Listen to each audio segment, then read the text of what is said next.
Alright everybody, it's time to make a really important update video surrounding what Richard Hart has been doing and has been saying. I want to say that I really like this approach from Richard. This is the Richard that I really wish that I knew and was able to follow in 2017 and 2018. But fate played its part, and I didn't hear about Richard till about late 2020, early 2021, and I I really only saw the outrage marketing part of Richard, but now I'm starting to see the more human part, and I think it's very refreshing to see in a lot of different ways. I want to start off, before we go to the PulseChain V3 update, with this picture.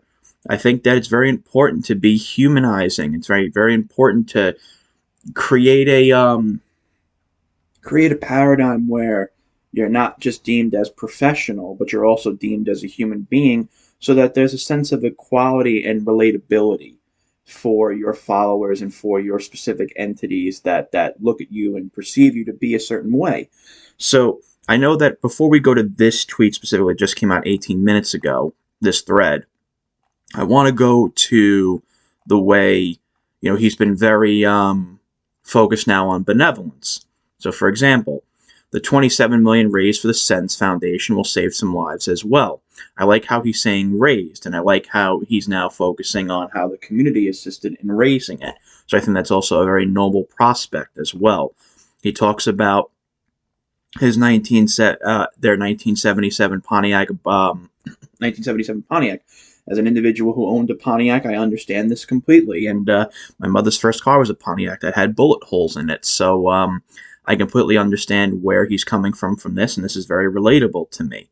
So we also have him not vaunting about his materialistic things anymore, bringing up hacks that happened a couple of days ago, talking about the hex price again, talking about the comparability between Ethereum, Bitcoin, the S&P 500, and hex surrounding recent bottoms. So we also see that he's talking about speech again, being a protected human right, which I think is very important.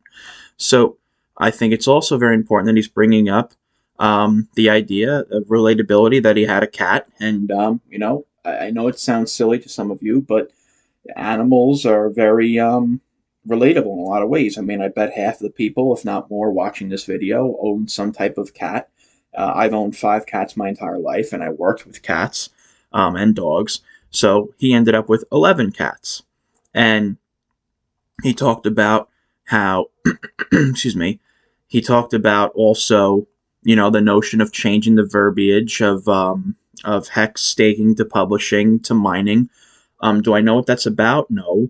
But I can make presumptions, and, it is what it is. He's showing pictures of him as a child, cultural linguistics surrounding how he grew up, talking about inflating the hex price, and talking about basically, who he is, and he's not really focusing on basically, the outrage marketing anymore, which personally for me, I'm very grateful about. I've kind of I never really enjoyed watching the outrage marketing. I think it was very alienating in a lot of ways. But I think the most important thing here is, so let's start here. So, benevolence. I hope I'm able to help some of my 300K followers. I retired 20 years ago. I am here for you. Please try getting my 2 free self-help books at SciVive and the videos. So we have that. Then we have PulseChain Testnet V3 will be the first time, if I remember correctly, that you've gotten free valueless PulseChain, PulseX, and all the rest of the coins on ETH.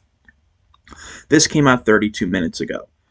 But the reason I made this video was because of this thread. PulseChain news, devs, news from 13 hours ago. Aragon catching up from October 4th. Now on mainnet, panic due to a peer being added to the time catched blacklist, which means the peer had bad data or was not responding. It was on stage 10 to 15 and moving along nicely. Started up the sync again and appears to be reprocessing all the blocks from October 4th again, which is very good news. It downloaded the headers and is currently downloading all the body stages 5 from that time. So when we look at the stages, this is the stage times of the remaining stages. So we were at stage 5 at 13 hours. So stage 6 from right now is 12 minutes. So it's maybe possibly based on this time, again, I'm speculating, is on stage 7. So stage 7, 30 hours, which is about 2 days. Well, not 2 days, but a little over than a day. Then you have stage 8, then you have stage 9, then you have stage 10, which is ambiguous based on the unknown. Perhaps Aragon handled that panic correctly. It should have been intercepted by the recover function and not terminated. This panic could have happened at any given point during runtime. This server is part of building the EBS snapshot for Aragon instances to use on V3. There's already an EBS snapshot up until October 4th, 2022. So Aragon is syncing on the 4JBOD NVMe drive with 1 terabyte of RAM. Excuse me. And this is just all information surrounding if you want to understand how to be a validator in itself. So he's talking about decentralization, which one thing I've always been, again, maybe I've been a bit critical about his outrage marketing, but one thing that I am appreciative of from him, even through his abrasiveness, is that he's very he adequately explains the importance of decentralization, of peer-to-peer transactions, of cypherpunk principles, that a lot of people just don't anymore. And I find that to be very refreshing. I got to give credit where credit is due surrounding that. He's one of the very few thought leaders in this space that actually conveys what cryptocurrency once stood for, now, not what it does stand for. So he also says, oh, and by the way, when I say no code needs fixed or written, that's a guess, and we'll know if the guess was right or not when the V3 is launched. So let's see what else we got here. So he's still writing. He's still writing stuff at this moment. Welcome to open source software. If you don't like how something works, it's your own job to fix it.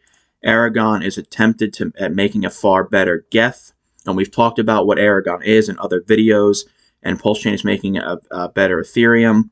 If you shut down the validators without a long wait, then you'll get an unclean shutdown. I'm just going to retweet all of these as they come through.